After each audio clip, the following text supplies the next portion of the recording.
আজ শুক্রবার আমাদের নিরামিষ পালনের দিন, তাই ভাবলাম কি করা যায়। 5 রকম সবজি বাড়িতেই ছিল এবং সেই সঙ্গে একটু পনির দিয়ে বানালাম নবরত্ন তরকারি।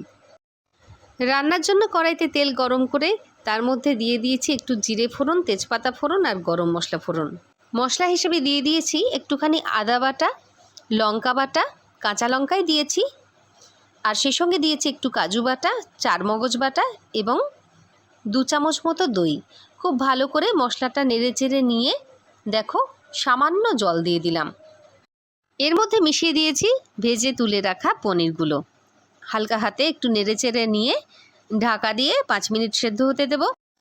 তারপরেই নামানোর আগে দিয়ে দেব গরম মশলা এবং জয়িত্রী ও জায়ফলের সামান্য একটু গুঁড়ো এবং 1 চামচ মতো ঘি। অসাধারণ স্বাদের এই নবরত্ন তরকারি খেয়ে আমার বাড়ির লোক তো ভীষণ খুশি আর একেবারে আঙুল চেটে ফুটে তুললো। দেখো সঙ্গে বানিয়েছি